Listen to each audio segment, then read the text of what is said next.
Alors, bienvenue dans cette conférence ce soir qui va nous mener pendant une petite heure à parler des études d'ingénieurs à l'ICN Ouest, école d'ingénieurs. On a également une thématique particulière, évidemment, qui est le BTS Prépa. On va avoir la possibilité donc d'interroger nos deux ex-étudiants. Pierre-Baptiste et Brice. Bonsoir, messieurs. Bonsoir à tous. Bonsoir. Bonsoir à tous. Et puis, on aura également, donc ils sont passés par le BTS Prépa et puis surtout le cycle ingénieur par apprentissage, qui est la suite logique du BTS Prépa. On aura tout le temps d'en parler. On va en parler en détail de ce cycle ingénieur par apprentissage avec Jean-Pierre Martineau, responsable du cycle. Bonsoir Jean-Pierre, le micro marche bien? Bonsoir. Bonsoir, oui. Très bien. Et puis, évidemment, on va parler du BTS et de l'option prépa avec le responsable du BTS, des BTS prépa, Franck Legal. Bonsoir Franck, le micro marche bien? Bonsoir, j'espère que vous m'entendez bien. Bon, parfait. Voilà. Donc, on va commencer. Alors, je voudrais vous préciser que pour les questions, n'hésitez pas à poser vos questions par écrit dans l'onglet questions en bas à droite de l'écran si vous avez des questions. Sinon, vous pouvez la coller également dans le chat. On y répondra par la suite. Donc, vous posez vos questions quand elles vous viennent en tête et puis on y répondra par la suite. N'hésitez pas à dire à qui vous souhaitez poser la question, si vous avez une question plus pour Pierre-Baptiste ou pour Brice. On pourra y revenir. Pour commencer, Franck, moi j'aimerais bien, donc là on a face à nous des jeunes étudiants qui sont en BTS pour la plupart, donc qui savent déjà dans quel secteur d'activité ils souhaitent aller. Et s'ils sont là ce soir, c'est qu'ils ont potentiellement un intérêt sur l'option prépa. Alors, est-ce que tu peux nous en dire plus, Franck, à ce sujet? Alors oui, bonjour à tous. Je m'appelle Franck Legal. Donc avant d'enseigner à l'ISEN, j'ai enseigné pendant entre 10 et 15 ans en BTS électrotechnique. Donc je connais assez bien le profil des élèves de BTS. Donc je suis physicien et j'enseigne actuellement en classe préparatoire et je m'occupe aussi du domaine professionnel mobilité électrique. Donc j'ai un peu une vision un peu transversale, un peu globale, un peu de tout le parcours que vous pourriez éventuellement en faire. Et lorsque j'étais enseignant en BTS électrotechnique, j'ai vu beaucoup d'élèves qui, au départ, pensaient s'arrêter à Bac+2 et puis petit à petit ont eu envie d'aller un peu plus loin et puis sont rentrés en école d'ingénieur. Alors, le retour d'expérience qu'on en a, c'est qu'en école d'ingénieur, il y a quelques difficultés en première année pour pouvoir, quand vous avez fait un BTS, pour pouvoir bien vous adapter au style d'enseignement et puis pouvoir arriver à comment dire bien prendre en compte tous les attendus de l'école d'ingénieur. Et donc, c'est pour ça qu'on a voulu vous aider à franchir le pas et à on va dire vous renforcer dans des matières qui sont importantes pour votre culture générale scientifique et donc pour la première année en école d'ingénieur. Donc c'est pour ça que en BTS prépa, on vous renforce sur ces matières. Donc suivant la spécialité que vous avez en BTS, on va vous ferez tous un peu de maths et on va dire de français. De culture générale, et suivant les spécialités, on rajoutera de la physique ou de l'informatique, et ça vous permettra, les élèves actuels de SIPA qui sont passés par ce parcours, vous donneront quelques détails supplémentaires, mais ça vous permettra de mettre le pied à l'étrier et de réussir dans de bonnes conditions votre cycle ingénieur. Voilà en quelques mots ce que je peux vous dire rapidement. Après, je répondrai aux questions un peu plus spécifiques peut-être. Ouais. Alors, on a des nouveaux intervenants qui nous ont rejoints. Un ancien SIPA également avec Devan Laridon. Bonsoir Devan.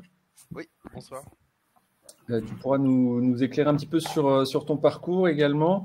Alors moi, j'aurais bien aimé avoir des étudiants qui sont actuellement en BTS prépa ou qui sont passés par le BTS prépa. Mathis, alors je vois pas qui est là autrement. Mathis Bellois, est-ce que tu peux prendre la parole éventuellement? Oui, bonjour. Alors du coup, je fais partie des intervenants, mais j'ai pas fait BTS prépa moi par contre. D'accord, oui. C'est Melvin.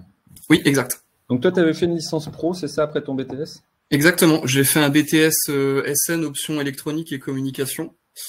Par la suite, j'ai enchaîné avec une licence professionnelle. Maintenant, c'est BUT. Ouais. Et puis, j'ai intégré l'ISEN par la suite. D'accord, en 3e année. Donc, exact. Tu as un peu perdu un an, en fait. Alors, perdu, oui et non. Parce que, du coup, oui, je suis revenu en Bac+3. Mais avoir fait une licence professionnelle, ça a grandement consolidé mes acquis en termes de maths et physique par rapport au niveau que je pouvais avoir en BTS. Ouais. Donc, voilà, en fait, c'est avec ce type de profil aussi, n'est-ce pas, Franck, qu'on souhaite, on souhaite déjà upgrader un petit peu le programme de BTS, justement, pour permettre de ne pas avoir à passer une 3e année, puis encore refaire une 3e année en cycle ingénieur. Donc, c'est un peu l'idée, hein, Franck, derrière ce BTS prépa. Oui, tout à fait, ouais. C'est-à-dire que lorsque vous êtes en BTS, vous êtes déjà spécialisé dans un domaine. Et donc là, a priori, vous avez acquis des compétences professionnelles, techniques dans ce domaine. Et lorsque vous rentrez en cycle ingénieur, il faut réouvrir un peu votre domaine de compétences. Et donc, il faut vous renforcer dans certaines matières. Là, on parle des maths et de la physique, par exemple. Pour d'abord vous consolider cette culture dans ce domaine, et puis aussi peut-être vous offrir d'autres perspectives, parce que vous avez fait un BTS et peut-être que vous avez envie de changer un peu de filière. Et puis une des grandes forces des écoles d'ingénieurs françaises, c'est un peu leur pluridisciplinarité, c'est-à-dire que vous avez une culture en sortant d'une école d'ingénieur qui vous permet après d'évoluer dans votre carrière. Donc, sortant de BTS, il faut un peu ouvrir un peu le spectre de compétences. Alors, j'aimerais donner la parole à peut-être Pierre Baptiste, qui est passé par le cycle ingénieur par apprentissage. Tu avais fait le BTS, Pierre Baptiste? J'ai été passé par le BTS et j'étais dans la première promo du BTS prépa ISEN. Donc ça a sûrement changé un peu depuis, mais alors qui était basée celle de Vitré, pardon. Ah oui. Okay. Qui avait ouvert avec le BTS qui était déjà existant, et j'avais rejoint l'ISEN Brest par la suite pour le cycle SIPA justement par apprentissage. Donc le cycle SIPA, c'est l'acronyme qu'on utilise pour le cycle ingénieur par alternance ou par apprentissage, qui dure 3 ans, qui est la suite logique, on va dire, du BTS prépa. Pierre-Baptiste, comment est-ce que tu te souviens, alors ça fait peut-être un peu loin maintenant, mais tu te souviens de pourquoi tu avais choisi cette option prépa?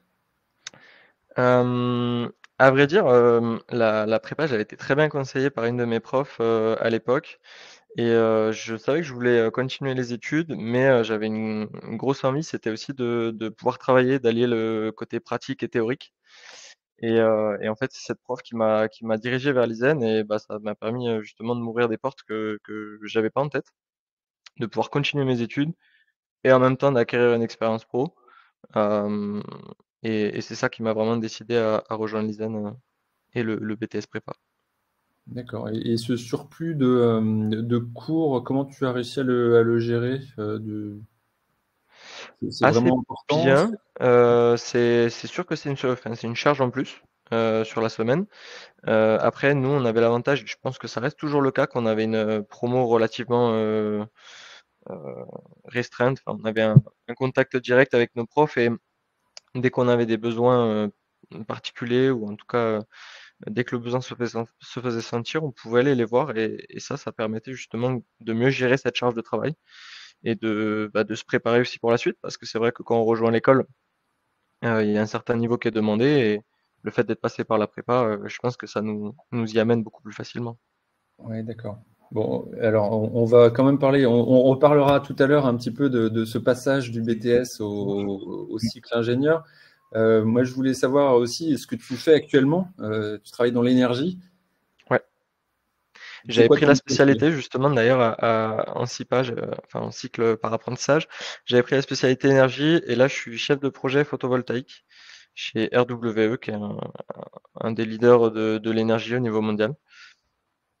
D'accord, ok. Tu travailles depuis combien de temps? Alors pour le coup, c'est assez récent. Par contre, pour parler, on va dire un peu plus de l'entreprise avec laquelle j'étais en apprentissage, je suis resté chez eux 6 ans au total, donc 3 ans de plus après la fin du cycle. Super expérience du début à la fin et avec une belle évolution. C'est ça qui est sympa aussi quand on rejoint l'entreprise tôt, c'est que du coup on est vraiment mis au cœur de l'organisation, on apprend tous les différents métiers qui la composent et ça nous permet d'avoir peut-être les portes, davantage de portes qui sont ouvertes à la sortie de l'école et des opportunités derrière. Ouais. Ouais, vous connaissez déjà le métier en fait en sortant, C'est quoi. ça. Pour la petite anecdote, je suis arrivé chez eux, j'étais développeur informatique, je suis passé chef de projet et j'ai fini responsable d'une agence sur Lyon en création. On est passé de 2 personnes à 10 en 2 ans. Donc du bureau d'études à une partie exploitation. Donc c'est ça aussi la force, je pense, de la prépa et du cycle derrière, c'est de vous préparer à tout en fait ce qui vous fait rêver. Hmm. Ok, ok. Bon, on viendra vers vous, Devan et Brice, tout à l'heure. Vous nous parlerez peut-être entrepreneuriat, start-up, n'est-ce pas, Brice? Moi, je voudrais donner la parole rapidement à Jean-Pierre Martineau, responsable du cycle ingénieur par apprentissage, pour nous dire qu'est-ce qui se passe après ce BTS prépa. Comment ça se passe? Pour ça, on a préparé une petite présentation. Jean-Pierre, si tu as une flèche droite, flèche gauche, je te laisse la main sur la présentation et je te laisse la parole. Ok, merci. Oui, donc l'apprentissage aujourd'hui est ouvert à Nantes et à Brest, et donc les élèves qui postulent peuvent choisir l'un ou l'autre de nos 2 sites. Ça, c'est une nouveauté pour les anciens. Alors, en fait, qu'est-ce qu'il faut avant tout pour faire de l'apprentissage? C'est avoir envie de se confronter, comme l'a dit Pierre-Baptiste, à donc tout ce qui est entreprise, hein, de confronter ses compétences scolaires avec le monde de l'entreprise. Et puis aussi profiter d'une situation, j'allais dire, confortable pour étudier, puisqu'il n'y a pas de frais de scolarité, les élèves sont rémunérés, et donc ça offre tout un tas de bonnes choses, en fait. Pour aller assez vite, après le BTS prépa, en fait, il y a 3 années de formation. Ces 3 années de formation comportent essentiellement un tronc commun et des domaines professionnels. Alors, les anciens élèves qui sont là et qui témoignent étaient dans l'école, il n'y avait que 3 domaines professionnels qui leur étaient ouverts. Aujourd'hui, on ouvre la quasi-totalité des domaines professionnels qui sont offerts aux étudiants. Donc ça, la totalité. La totalité. C'est la même chose. Bien. Et donc voilà. Et d'ailleurs, les cours de domaine professionnel, qui sont des sortes de spécialités, en fait, sont enseignés en même temps aux étudiants et aux élèves apprentis. Les programmes sont compatibles. Voilà. Notre objectif, c'est que finalement, au cours des 3 années de formation, les élèves progressivement acquièrent des compétences à la fois techniques, mais aussi d'organisation et d'autonomie, qui leur permet de postuler justement sur des postes d'ingénieurs débutants en sortie d'école, en ayant capitalisé 3 années d'expérience professionnelle, ce qui est quand même un atout. Et d'ailleurs, certains élèves disent assez facilement qu'ils ont des salaires plus élevés que les élèves qui ont suivi la formation d'étudiants. Les 15 domaines professionnels, donc vous pourrez les consulter sur le site web de l'école, hein, ils sont nombreux. Aujourd'hui, on a diversifié beaucoup, notamment les aspects informatiques, les aspects systèmes embarqués, robotique, technologie médicale et de santé, énergie, etc. etc. Donc, n'hésitez pas à regarder ça. En fait, ce choix-là, il se fait qu'en 2e année. Donc, vous avez tout à fait le temps de choisir au cours de la première année, d'échanger avec les élèves qui sont déjà dans ces cycles-là. Voilà. Pour valider le diplôme, bah, c'est assez classique, hein. Il faut valider évidemment ce qu'on appelle nous les semestres d'études et puis les périodes entreprises. Il faut réaliser un projet de bénévolat qui est piloté par notre département formation humaine et sociale. Réaliser un projet de fin d'études qui correspond au travail du dernier semestre d'études en entreprise notamment. Avoir un niveau d'anglais satisfaisant, donc n'hésitez pas à travailler votre anglais dès maintenant si vous le sentez un peu juste. Et puis avoir validé une expérience à l'international de 3 mois qui est obligatoire. Hein. La commission des titres d'ingénieur nous oblige à cela dorénavant. Voilà. Mais en général, ça se passe plutôt bien. Les difficultés principales restent l'anglais, en fait. Hein. Si j'ai un conseil à vous donner, c'est de travailler l'anglais. Pour vous donner une petite idée des périodes d'alternance, là, vous avez 3 lignes colorées. Les petits carrés rouges correspondent à des semaines à l'école et les petits carrés gris correspondent à des semaines en entreprise. Donc, vous voyez que la première année, il y a environ 4 périodes d'alternance, 4 allers-retours à faire et en entreprise et à l'école. En deuxième année, 3 alternances seulement. Et puis en dernière année, quasiment une seule alternance, c'est-à-dire un long semestre d'études à l'école où est enseigné principalement le domaine professionnel que vous aurez choisi, et puis un semestre d'études en autonomie sur un projet dans votre entreprise. Voilà. Et cela vous est détaillé aussi sur notre site web. Pour terminer, en fait, les entreprises d'accueil sont bien sûr localisées essentiellement en Bretagne ou au Grand Ouest, si vous voulez, mais l'organisation des périodes fait que certains élèves peuvent s'éloigner de Brest ou de Nantes en allant, par exemple, à Grenoble ou à Toulouse, à l'aérospatiale chez Ariane, au nord à la SNCF, etc. Donc, ou en Normandie. Voire en Normandie, évidemment. Mais en Normandie, on commence à s'implanter en Normandie, donc ce n'est que le début, bien sûr. Voilà, j'espère avoir répondu à quelques-unes de vos interrogations et je reste disponible pour les questions. Super, merci Jean-Pierre. N'hésitez pas pour les questions, si vous avez des questions sur le BTS Prépa, sur l'option, sur les cours, sur comment ça se passe, sur les parcours de chacun ou sur le cycle ingénieur par apprentissage, c'est dans l'onglet questions. Je vois qu'on a Melvin qui nous a rejoint, qui est passé par le BTS Prépa. Melvin, est-ce que tu peux nous en dire 2 mots? Bonsoir Melvin. Oui, bonsoir. Donc moi je suis passé dans le BTS Prépa, donc c'est ce que Monsieur Legal nous a dit tout à l'heure, hein. C'est un cycle qui nous permet de faire un BTS avec des heures supplémentaires à l'ISEN. Donc ça permet de se renforcer et de gagner un bon niveau pour, en partant de bac plus technologique, on va dire, pouvoir atteindre le niveau de l'école d'ingénieur en faisant une passerelle, une étape entre les deux en quelque sorte. Et donc c'est vrai que c'est un choix que je ne regrette pas du tout, qui fut plutôt bon. Ouais, toi, tu es en 4e année, on appelle ça la 4e année, c'est la 4e année post-bac, c'est ça? C'est ça. Je suis en CIPA 4 du coup, donc là je suis bien dans le cycle des ingénieurs par alternance en 4e année. D'accord. Tu avais déjà cette idée, qu'est-ce qui t'a poussé à faire ce BTS Prépa? Tu avais déjà une idée de continuer tes études ou quel bac tu as fait? Comment ça s'est passé? En fait, c'était dans l'objectif d'aller en école d'ingénieur derrière, sauf que c'est un petit peu plus compliqué, on va dire, quand on sort d'un bac technologique. Enfin, souvent, on nous refuse, ou alors il y a des concours et c'est un peu plus difficile. Donc, quand j'avais rencontré l'ISEN dans un salon, et donc on nous avait recommandé de passer par ce chemin du BTS Prépa pour avoir ce chemin un peu plus, je dirais pas plus facile, mais avec moins de concurrence, on va dire, face à d'autres étudiants, comme dans les concours et les choses comme ça, pour pouvoir atteindre le niveau de l'école d'ingénieur. Oui, c'est un parcours qui est fléché chez nous, de toute façon, depuis toujours. C'est-à-dire ce BTS Prépa, on le connaît très bien, cette option, on la connaît très bien, cette option, et donc on est capable d'assurer un niveau derrière pour que tout le monde soit à peu près au niveau quand il arrive en 3e année ici à l'école d'ingénieur. Très bien, Melvin, merci. On reviendra t'interroger un petit peu plus tard.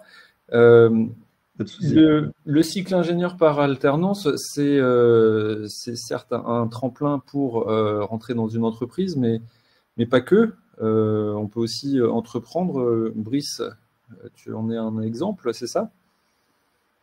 Tu peux nous en dire plus? Oui, c'est ça. Merci.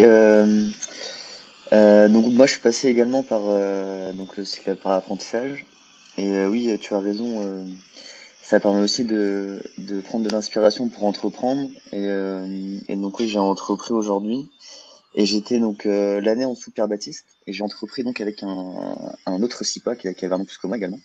Donc ça permet aussi de trouver des amis et des associés, de derrière créer une société.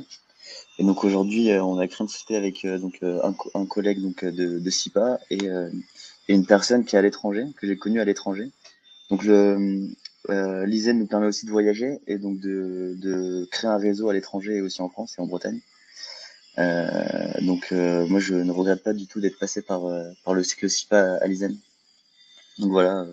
Aujourd'hui j'entreprends donc sur la partie internationale. Donc voilà. Parle-nous rapidement de ce que fait ta société. Ok. Donc aujourd'hui, on envoie donc des étudiants à l'étranger, des étudiants qui cherchent des stages et des opportunités à l'étranger. Et on fait également, on organise des voyages d'études pour des écoles qui veulent partir une semaine. Donc on s'occupe de créer un programme professionnel sur place dans des capitales. Aujourd'hui, on a été 3 fois à Prague et on part donc en février à Berlin. Et on a des vues sur Stockholm et Tallinn pour l'année 2024. Je voulais que tu en parles parce que on a l'impression qu'effectivement, après un cycle ingénieur par apprentissage ou par alternance, on doit travailler forcément dans le technique. On a un profil très technique, très concret, etc. Ou alors on reste travailler dans la boîte qui nous a pris en apprentissage. Aujourd'hui, tu fais pas de technique, t'es pas développeur, tu gères pas un parc éolien, etc. Qu'est-ce que ça t'a appris les études d'ingénieur dans ces cas-là? Qu'est-ce que ça t'a apporté? Alors du coup, j'étais un peu comme Pierre Baptiste également quand j'étais en SIPA, j'étais en option énergie. J'étais chez Nestlé dans le nord de la France, donc j'étais apprenti ingénieur dans l'énergie. Et ensuite, je suis parti travailler à Prague pendant 1 an et demi après avoir été diplômé. J'étais également dans l'énergie, donc j'étais encore dans le technique. Mais en fait, à force d'essayer de nouvelles choses, de voyager et de faire de nouvelles expériences, et ben on est curieux et on a envie de faire autre chose.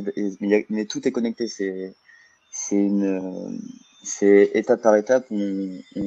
En faisant des choses, on se ressente sur ce qu'on aime vraiment faire et ça, à force de parler avec des gens, rencontrer des gens, bah, on est amené à créer des choses. Et je pense que c'est aussi ce que veut l'ISEN, je pense, avec cette ouverture sur le monde. Et donc aujourd'hui, l'ISEN a fait partie de ce que je fais aujourd'hui, donc je suis que reconnaissant et merci à Jean-Pierre Martineau qui était notre responsable et qui l'est toujours. Donc donc voilà, pour répondre à la question, ça m'embête pas de plus faire de technique. C'est une étape de ma vie. Si j'en ai l'occasion, je repartirai dans la technique, mais pour l'instant, je m'épanouis dans l'entrepreneuriat. Ouais, d'accord. C'est vachement intéressant parce que voilà, ça casse un peu l'idée qu'on peut se faire peut-être quand on sort du baccalauréat, de l'ingénieur aussi, qui sont tous derrière un écran à taper des lignes de code. Non, c'est pas du tout ça. Pas pour tous en tout cas. Devan, je connais un peu moins ton parcours, j'avoue. Donc tu vas pouvoir peut-être nous parler un petit peu de comment tu es arrivé en SIPA, toi, à l'ISEN, et puis qu'est-ce que tu fais aujourd'hui? Alors, moi, je suis arrivé à l'ISEN par l'ISEN parce que j'ai donc passé les concours dont j'ai oublié le nom qu'on passait à l'époque entre le bac et les études sup pour intégrer l'ISEN en prépa intégrée. Et donc, je suis passé par là. J'ai fait 1 an de prépa intégrée et c'était pas vraiment ce qui m'allait en termes de travail qu'il y avait à donner, enfin en tout cas la façon de travailler en prépa et puis peut-être l'approche qui est très très scolaire, on va dire, en prépa. Moi, il me fallait autre chose. J'avais besoin de toucher, de pratiquer. Et du coup, ma première année de prépa, c'est pas très bien terminée. Et je voyais pas trop quoi faire après. J'hésitais à la fac, ce genre de choses. Je savais pas trop où aller. Et en fait, c'est l'ISEN. Hein, je sais plus qui a l'ISEN. peut-être toi Jean-Pierre, je sais plus, quelqu'un qui m'a dit, il y a le BTS prépa, ça a commencé il y a pas très longtemps, je sais plus dans quelle promo j'étais moi dans les premières promos de BTS prépa, c'était en 2010 peut-être, quelque chose comme ça. Et donc je me suis dit pourquoi pas, allez BTS et puis on va voir. Et en fait en BTS j'ai adoré on avait des super profs à la Croix-Rouge à Brest et donc là j'ai pu avoir l'approche technique de l'électronique notamment analogique. Le numérique est venu bien plus tard. J'avais presque pas envie d'en faire, presque pas envie de coder. Maintenant, j'en fais pas mal. Et en fait, j'ai été comme ça. Donc BTS prépa, j'ai tout de suite les cours de prépa et les cours théoriques de BTS, je les trouvais plus faciles parce qu'après la première année de prépa, même si c'était un peu chaotique, et ça donne des bonnes bases quand même. Et donc moi, ça m'allait, comme c'était facile, c'était cool, ça se passait bien, et j'ai intégré comme ça le cycle de SIPA derrière, qui s'appelait IT2I, je crois, à l'époque où j'ai intégré. Et oui, c'est ça, IT2I. Et donc j'ai trouvé une entreprise, c'était pas très simple au début. Je voulais travailler dans les énergies, comme les collègues précédents là. Sauf que c'était à l'époque, il y avait François Hollande qui venait de passer, et puis on ne sait pas trop pourquoi ils ont coupé les subventions à des projets d'hydroliennes. Il y avait des gros projets hydroliens dans le secteur de Brest là, et ils ont coupé les subventions et il y avait plus trop de place dans les entreprises type Veolia, EDF, toutes les grosses boutiques qui bossaient sur ces projets-là. Du coup, je me suis rabattu sur d'autres options qui me plaisaient moins. Et il y avait une entreprise du secteur agroalimentaire, ECAT, qui fabriquait des machines pour les poussins et les œufs. Ça me bottait pas du tout. Mais on m'a dit, là, ça recrute. Pourquoi pas? J'ai passé un entretien, ça s'est bien passé. Et quand ils m'ont présenté ce qu'ils faisaient, j'étais un peu circonspect. Et je me suis dit ils injectent des vaccins dans les œufs, il y a des machines avec des lasers, de l'optique et tout ça pour détecter ce qu'il y a dans les œufs. Je dis tiens, ça peut être intéressant. Ils m'ont proposé un projet en acoustique. Et du coup, comme je suis musicien et qu'il y avait pas mal d'analogique là-dedans, je me suis dit super, vas-y, on y va. Et si ça me permet de pas trop toucher de ligne de code, c'est cool. Et voilà, de fil en aiguille, donc j'ai choisi cette entreprise-là, et puis j'ai fait le cycle, le cycle qui est devenu SIPA en cours de route. Je crois à l'année 4 ou 5, ça s'est appelé SIPA. Et ça s'est bien passé. C'était les cours à l'ISEN collaient assez bien avec ce que je faisais en entreprise, et j'ai été surpris de voir du coup que le développement de l'entreprise d'un côté, et puis le développement aussi, parce que ça bouge pas mal aussi sur la façon dont les cours sont faits et tout ça à l'ISEN. Il y a eu des essais, des erreurs, des tests un peu des deux côtés. En parallèle, il y avait la branche entreprise, et puis l'autre côté la voie école qui évolue un petit peu chacun dans son coin. C'était sympa et ça se regroupait bien, donc moi ça m'allait. Et donc maintenant je suis ingénieur recherche et développement dans une équipe pluridisciplinaire où on bosse avec des docteurs. J'ai un collègue qui est docteur en traitement du signal, un autre qui est docteur en optique, et puis sinon c'est des ingénieurs essentiellement dans notre service. Et on développe beaucoup, et il y a toute une phase recherche qui est hyper intéressante. Moi, c'est ce que j'aime en tout cas. On va mélanger plein de types d'activités. On va aller sur de la bio, parce qu'on travaille pour du vivant. Donc on va aller sur de la bio, de l'électronique, hardware pour le coup. Et maintenant, ce que j'aimais pas avant et que je fais beaucoup aujourd'hui, du numérique et de la programmation embarquée. Et de l'IA aussi. Du coup, je me suis mis à y toucher et c'est sympa. Et finalement, au fur et à mesure qu'on évolue, on se rend compte que les trucs qu'on se dit genre ça, j'y toucherai pas, j'aime pas. Une fois qu'on commence à y toucher, en fait, c'est vachement sympa. et donc voilà, maintenant c'est mon boulot, c'est de développer des solutions, que ce soit des POC, des preuves de concept, où on va plutôt être bidouillé là, jusqu'à des produits complets en industrialisation, type un injecteur. Le dernier projet en date là qui va être commercialisé très prochainement, c'est un injecteur automatique pour cochons avec un injecteur, donc plusieurs motorisations pour doser le vaccin, pour injecter automatiquement donc la sortie de l'aiguille, avec une partie RFID pour venir taguer les porcelets, etc.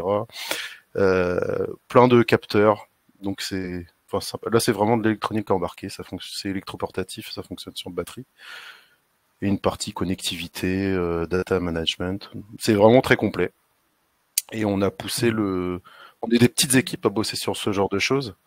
Donc c'est très sympa. On fait tout en fait. Et on participe à des choses assez particulières qu'on n'apprend pas forcément à l'école. Mais par exemple la certification d'un produit en électronique. Je sais pas si certains d'entre vous ont eu à passer par ce genre de phase-là. On pleure beaucoup et ça se passe bien après. Et c'est assez sympa. La CEM, c'était quelque chose de particulier et qu'on apprend un peu sur le tas. Ok. Et c'est cool. Donc voilà, je continue d'apprendre même aujourd'hui. Ouais.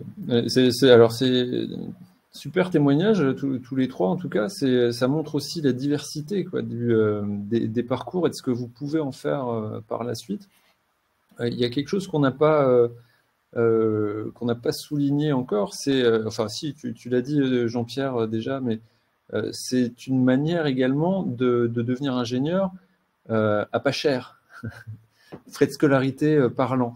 C'est un des atouts également qui est inclus dans le package, c'est-à-dire que quand on est apprenti, effectivement, on est rémunéré, et c'est l'entreprise qui paye les frais de scolarité. C'est un argument en fait qui est, par les temps qui courent, bien entendu, et c'est pas le moindre. Alors on avait aussi cette particularité d'avoir je voulais revenir avec Pierre Baptiste tout à l'heure. J'ai promis une question sur ce passage en 6 pas. Comment est-ce que ça s'est passé, Pierre Baptiste, pour toi, d'un point de vue niveau, la transition, comment est-ce qu'elle s'est faite de mémoire? D'un point de vue académique? Un point de vue académique, ouais. Est-ce que le niveau était vraiment... tu as senti une marche ou tu as senti quelque chose de... Ou alors est-ce que tu estimes que tu étais bien préparé avec l'option prépa? Je pense qu'on met déjà un coup de cravache quand même sur les 2 premières années lors du BTS prépa. Du coup, en fait, remettre un petit coup quand on arrive en 3e année, ça se fait assez naturellement en fait. Et comme on est dans une enfin, nous les promos étaient, on était 20 personnes, quelque chose comme ça, 20-25 personnes. Donc il y a aussi un côté, on va faire du travail en groupe, on va s'entraider, on va se pousser un peu les uns les autres. Donc au final, on est plutôt bien préparés. Alors c'est vrai qu'en plus vous étiez parmi les premières promotions. Maintenant, c'est vrai que ça fait presque une quinzaine d'années, je crois, Jean-Pierre, qu'on travaille sur ce système-là. On a un bon historique. Oui, c'est la 16e entrée cette année.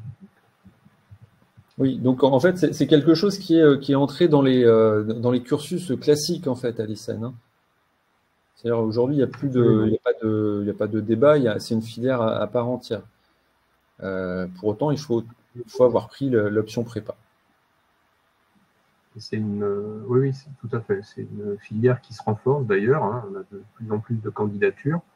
On commence à avoir des élèves qui sont chez nous en 2e année en tant qu'étudiants et qui se disent pourquoi pas utiliser cette filière-là. Après, on a aussi des situations comme celle de Devan qui lui-même, il n'a pas osé le dire ou il l'a oublié déjà, mais il a encadré aussi un élève SIPA lui-même.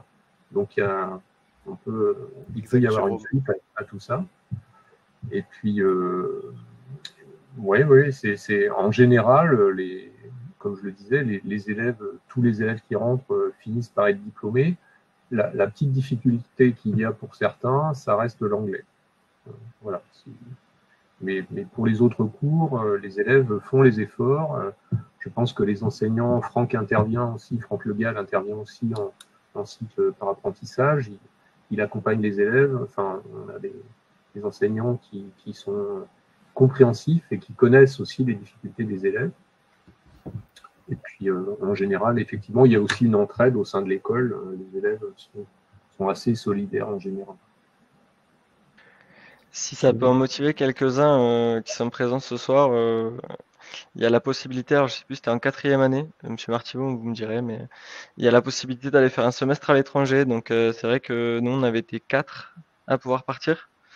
Et si ça peut vous motiver à passer le TOEIC, je pense que ça peut être voilà, c'est un bon vecteur. Oui, tout à fait. Ça, c'est un vecteur qu'on essaie d'améliorer.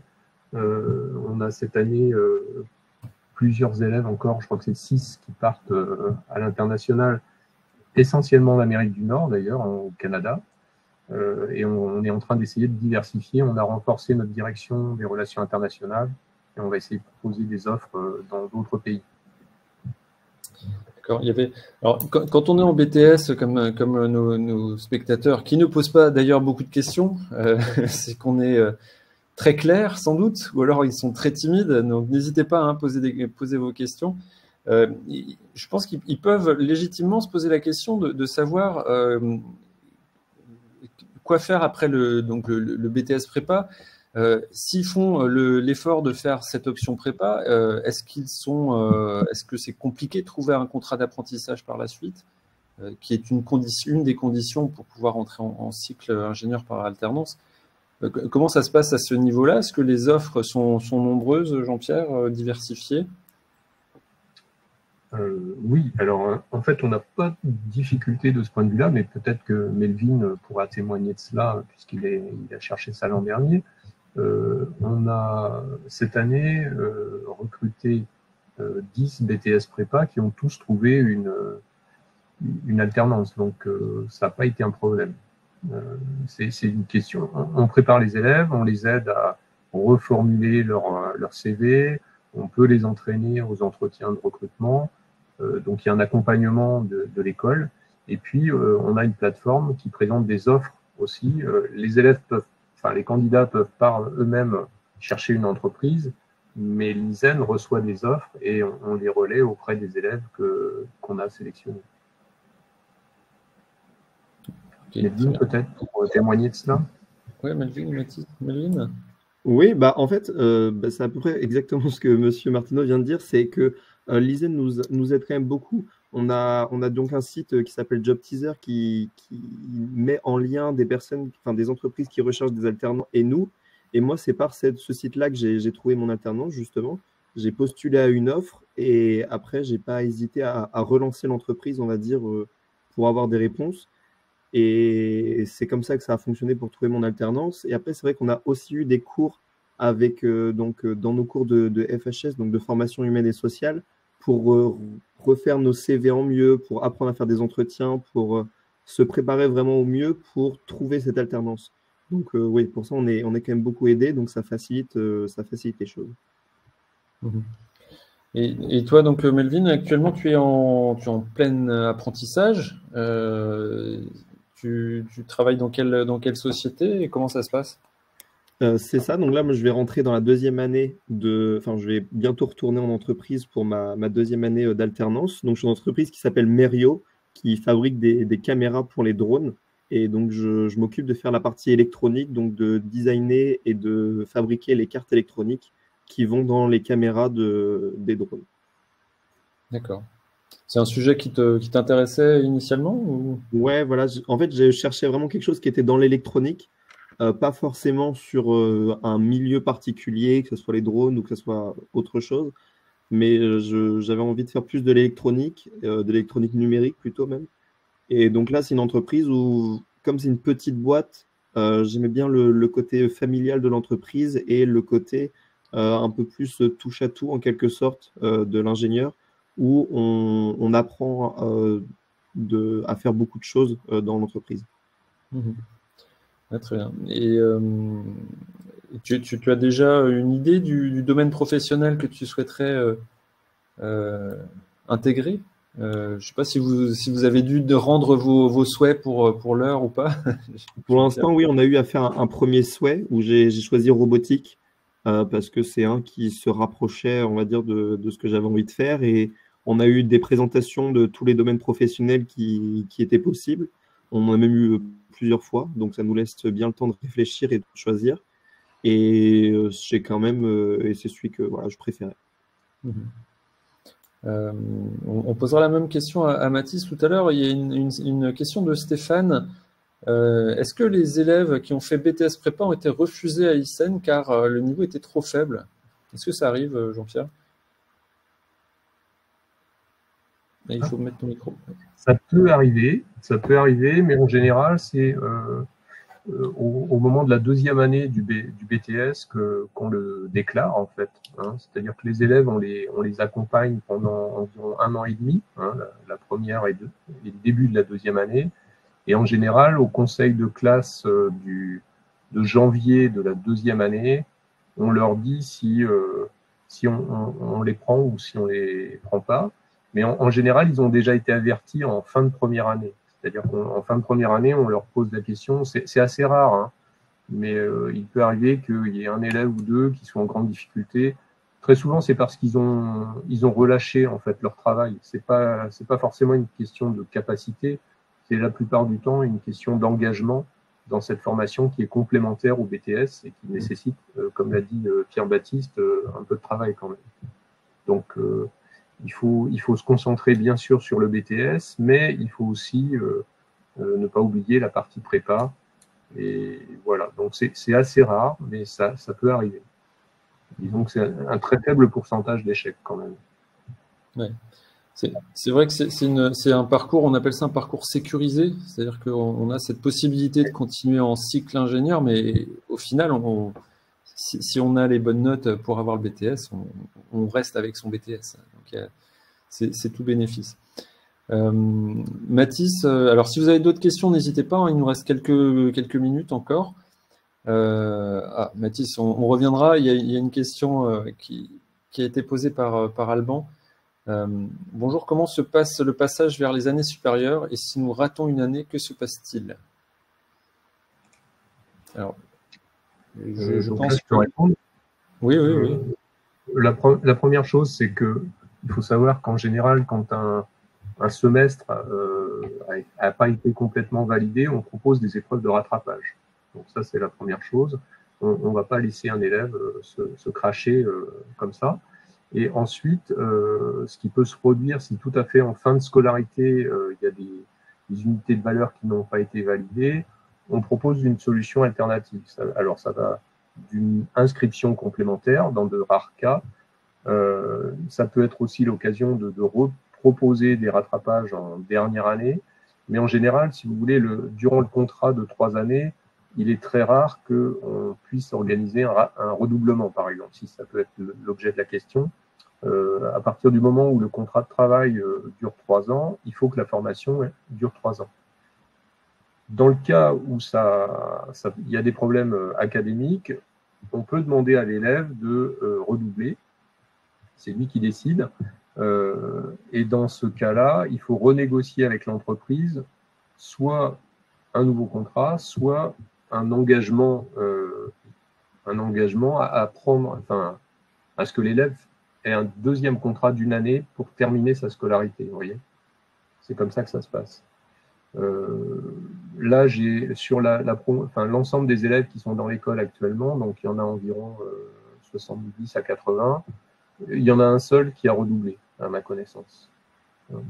Et depuis que j'accompagne cette formation, ça fait une dizaine d'années maintenant, je crois que ça a dû arriver 2 ou 3 fois, hein, donc de très rares cas, sur l'ensemble des élèves qui ont été diplômés. Voilà, je pense que ça répond aux questions. N'hésitez pas à demander des précisions si besoin. Très bien. Mathis, je voulais revenir vers toi. On n'a pas vraiment parlé de ce que tu fais actuellement. Donc, tu es en 4e année, donc en 2e année, c'est ça, de cycle ingénieur. Exact. Je suis donc actuellement en CIPA 4. Je travaille pour l'entreprise ST Microélectronique. Alors, je ne fais pas de STM32 pour ceux qui connaissent. Je suis sur une branche un peu particulière où on fait des... mon bureau d'études s'occupe de la production des thyristors Triac. C'est des composants un peu particuliers et généralement, c'est utilisé pour l'électronique de puissance. Donc, nos clients, c'est Tesla, enfin, tout ce qui va toucher, on va dire, au moteur et compagnie. Et donc, je reviens par rapport à ce que vous demandiez. Enfin, il y a eu quelques questions par rapport au... Est-ce que c'est compliqué ou pas de trouver des alternances? Et alors déjà, il y a plein d'offres. Il faut trier par rapport à ces critères. Généralement, il faut éviter de vouloir être trop spécifique ou de vouloir trouver, on va dire, son boulot de rêve. Faut, comment dire, en tant qu'apprenti, enfin du moins les offres qu'on a en tant qu'apprenti, il y a plein de choses, mais voilà. Il faut on peut avoir des bonnes surprises comme des vannes. Derrière une offre un peu bizarre, on peut trouver un truc cool. Exactement. Mais non, généralement, on trouve assez facilement. Lisan Aide, comme a dit Mabine tout à l'heure, la plateforme Job Teaser qui permet d'aider les étudiants à contacter des RH et puis avoir des entretiens pour trouver des postes. Et puis sinon, comment dire? Parfait. Toi, comment est-ce que tu as vécu le passage du BTS Prépa à la 3e année à l'ICEN? Alors, du coup, moi, j'avais fait licence pro. Pardon, il n'y a pas de souci. De manière générale, ça a été. Personnellement, j'ai eu quelques problèmes dans les matières scientifiques, donc maths physique. Je pense qu'en ayant fait un BTS prépa, ça aurait probablement aidé à corriger ce problème-là. Mais je connaissais pas l'existence du BTS prépa quand j'ai fait mon BTS. Donc bah du coup, bon, voilà. Mais sinon, de manière générale, toutes les autres matières, ça a été. J'ai pas à me plaindre.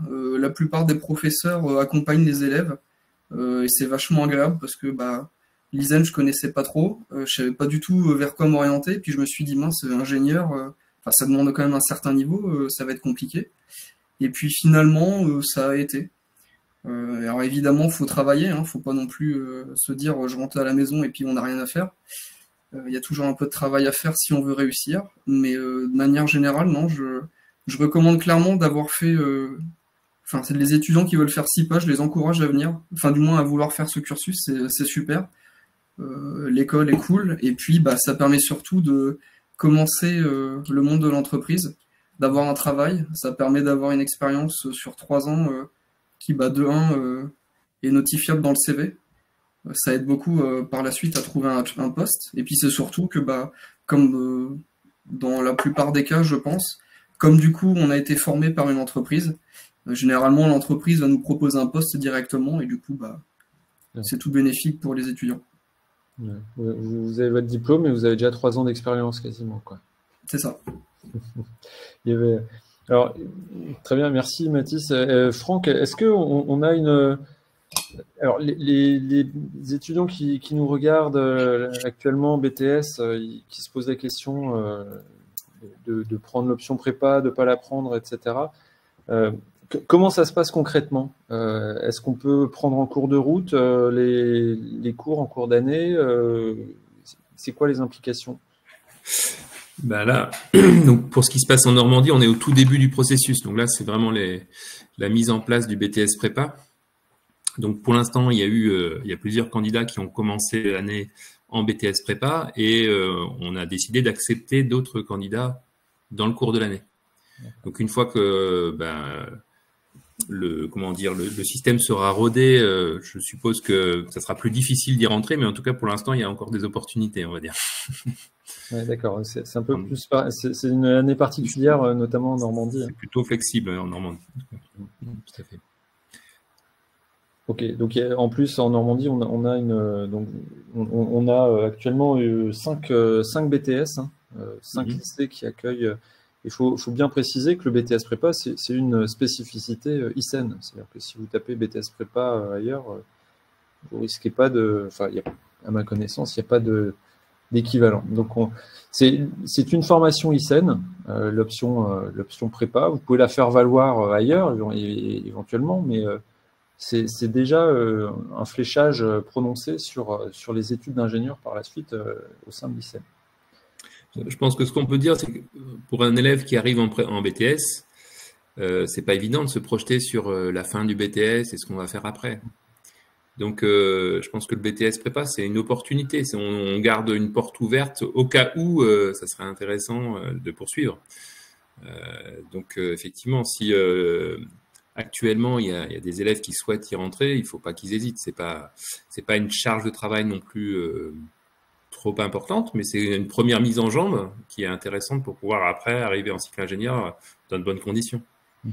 Donc, typiquement, c'est 4 heures par semaine en plus. Hein. Donc, c'est 2 heures de maths, 1 heure de physique ou 1 heure d'informatique et 1 heure de français. C'est pas du tout ingérable. Quoi. Ceux qui ont déjà de l'informatique, on leur rajoute de la physique.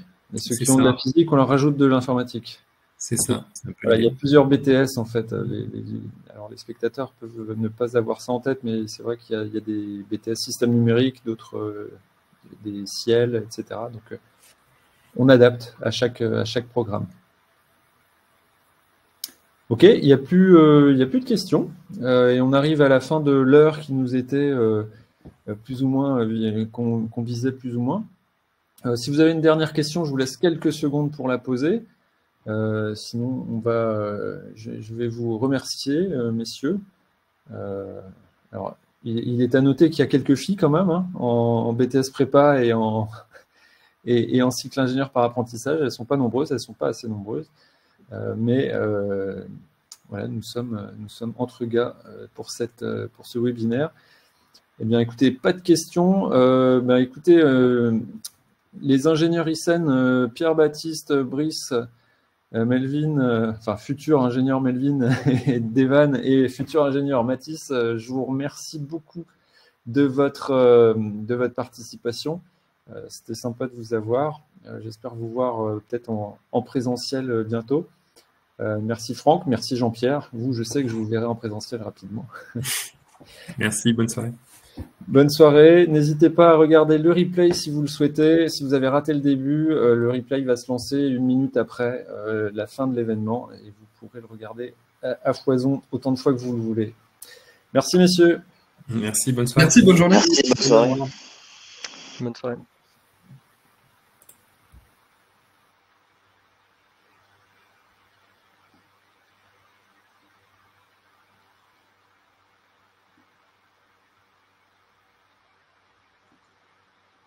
On est entre nous là?